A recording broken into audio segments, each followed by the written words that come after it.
साहिबगंज और बिहार के कई जिले इन दिनों बाढ़ की चपेट में हैं। कई गांव गंगा में समा गए हैं। माना जा रहा है कि फरक्का बैराज में गाद जमा हो जाने से बाढ़ की समस्या आ रही है। रिपोर्ट देखें। फरक्का बैराज में जमा हो गया है गाद जमा होने से आ रही है हर साल बाढ़। केंद्र और राज्य सरकार को करनी है सफाई। 60 और 40 के अनुपात में खर्च करनी है राशि। सफाई पर उठ रहे हैं सवाल। ये नजारा साहिबगंज जिले का है। बारिश में हर साल ये नजारा आपको नजर आ जाएगा।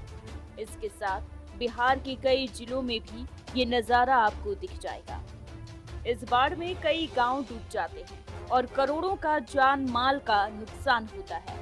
भूवैज्ञानिक मानते हैं कि फरक्का बैराज में गाद जमा हो जाने के कारण बाढ़ आ रही है।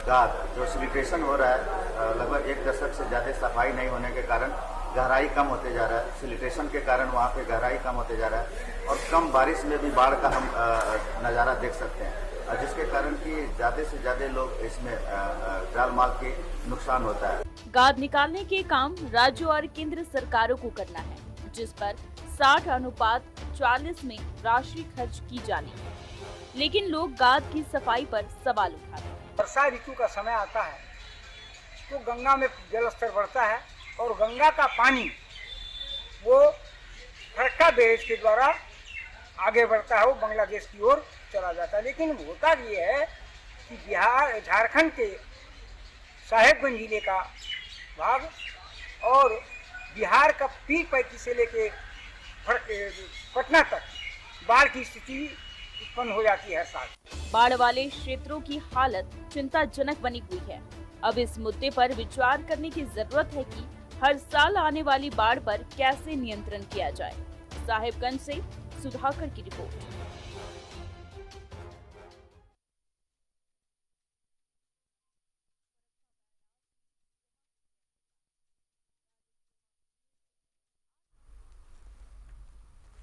इस पर और ज्यादा जानकारी ले हमारे साथ साहिबगंज से सहयोगी सुधाकर हैं। सुधाकर, जिस तरीके से यहां पर बाढ़ की स्थिति उत्पन्न हो गई है, गाद की वजह से परेशानी बढ़ी हुई है, क्या इस परेशानी से निजात मिलेगी? देखिए, साहिबगंज जिले में जो बाढ़ की स्थिति उत्पन्न हुई है वो स्थिति बहुत ही भयावह हो गई है। आप कह सकते हैं कि दियारा क्षेत्र, जितना गंगा के तट पे जो दियारा क्षेत्र बसा हुआ है, वहाँ लोगों का जीना मुहाल हो गया है। लोग अपने घरों को छोड़कर सुरक्षित स्थान पे जा रहे हैं। परसों ही झारखंड के मुखिया हेमंत सोरेन ने बाढ़ प्रभावित क्षेत्र का हवाई सर्वेक्षण भी किया था, लेकिन ये स्थिति आखिर क्यों उत्पन्न हुई? ये एक बहुत बड़ा विषय है कि सरकार को इस पर ध्यान देना चाहिए। ये हम अपने न्यूज़ 11 भारत के तरफ से दर्शकों को ये बताना चाहते हैं कि ये जो बाढ़ की स्थिति उत्पन्न हुई है साहिबगंज जिले में, खासकर बिहार के क्षेत्रों में, जो कोसी नदी का जो क्षेत्र है, वो सब क्षेत्र में जो ये स्थिति उत्पन्न हुई है, क्या इसका एक मुख्य कारण जो हम निकाल कर लाए हैं वो मुख्य कारण यह है कि जो फरक्का बैरेज है, फरक्का बैरेज जो बंगाल में जो फरक्का बैरेज बनी हुई है, उसके समीप जो गंगा नदी जो बह के आती है, आप कह सकते हैं कि बक्सर, मुंगेर, पटना, भागलपुर, मोकामा और साहिबगंज का जो गंगा नदी है, वो सारा का पानी वो जाता है, वो फरक्का बैरेज की तरफ जाता है और फरक्का बैरेज से वो 2 तरफ कट जाती है। एक बांग्लादेश की तरफ जाती है, एक हल्दिया की तरफ जाती है। और जो दोनों तरफ जो पानी जाती है, जो जल जाता है, उसके बाद वहाँ जो गाद होती है, जो गंगा का पानी जो बहाव जो आता है, उसके बाद वहाँ जो गाद जो जमा होती है, उस गाद को सही रूप से साफ करने की जो व्यवस्था है, वो व्यवस्था नहीं हो पा रही है। ये एक नमामि गंगे के तहत ये योजना चलाई गई थी कि गंगा में जो गाद उत्पन्न होती है उसको साफ सफाई की व्यवस्था की जाए, जिसमें 60% का जो खर्च होता है वो केंद्र सरकार को देना होता है, 40% का खर्च है वो राज्य सरकार को देना पड़ता है। लेकिन ये कितना कारगर साबित हुआ नमामि गंगे के तहत, ये तो लोग बता सकते हैं कि जो ये इस बाढ़ की विभीषिका दुर्दशा से झेल रहे हैं। सरकार को इस पर ध्यान देना चाहिए। ये एक बात और है कि ये जो फरक्का का जो बंगाल में जो बैरेज जो बना वो 1972 में एक जल समझौता हुआ था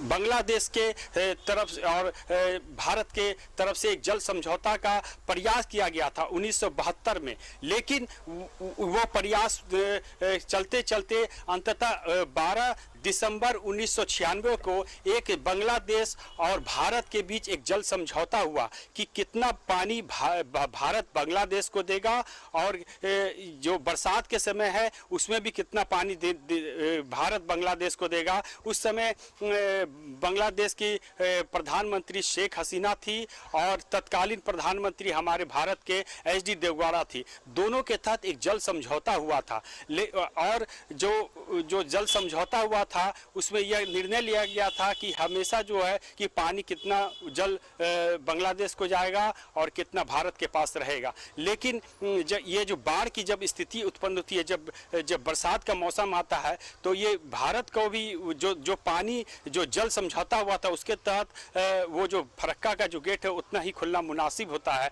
ताकि वहाँ जो पानी है वो ठीक से नहीं निकल पाए। लेकिन सबसे बड़ी समस्या होती है गाद की जो समस्या है उसको लेकर जो बाढ़ की स्थिति उत्पन्न होती है, सबसे बड़ी समस्या वही उत्पन्न हो रही है कि आखिर वहाँ पर जो फरक्का बैरेज के किनारा जो क्षेत्र है जहाँ फरक्का बैरेज का जो गेट है वहाँ पर गादों का जमावड़ा बहुत ज़्यादा हो जाता है। हम अपने दर्शकों को अपने कैमरे से दिखाए भी हैं और ये भी बता रहे हैं कि किस तरह से वहाँ पर गाद जम जाते हैं जिसको लेकर बाढ़ की स्थिति उत्पन्न होती है और पूरा झारखंड का जो साहेबगंज का इलाका है और बिहार का जो गंगा नदी का तट का इलाका है वो बाढ़ से प्रभावित होता है। जी देखिए, एक और बात इस पे बहुत जब नीतीश कुमार ने एक ये सवाल भी उठाए थे कि फरक्का बैरेज के चलते ही इस क्षेत्र के इधर जो भी क्षेत्र हैं यहाँ बाढ़ की स्थिति उत्पन्न होती है, साफ सफाई की व्यवस्था नहीं होती। उस समय भी बिहार के जो मुख्यमंत्री है नीतीश कुमार ने भी इसको लेकर एक आवाज़ उठाए थे, लेकिन उस समय ये बातें हुई थी कि जो नमामि गंगे के तहत जो साफ सफाई की व्यवस्था होनी चाहिए उसको साफ सफाई की व्यवस्था हो। लेकिन अब तक कितना इस पे काम हो पाया है ये तो चिंता का विषय है। आप देख सकते हैं कि किस तरह, लेकिन सरकार को उसको जागना होगा ताकि ये जो बाढ़ की स्थिति हमेशा जो उत्पन्न होती है हर साल, जो लोग इस दंश को झेलते हैं उसको लेकर सरकार को सोचना चाहिए ताकि जब पानी गंगा में बहाव नहीं हो उस समय गादों को निकाल कर अगर उसके साफ सफाई किया जाएगा तो इतनी भयावह स्थिति नहीं उत्पन्न होगी। बिल्कुल सुधाकर, अब सवाल उठ रहे हैं साफ सफाई पर। जिस तरीके से गाद जमा हो जाता है जो बाढ़ की शक्ल लेता है, लोगों की परेशानी इससे बढ़ी हुई है। बहुत बहुत शुक्रिया।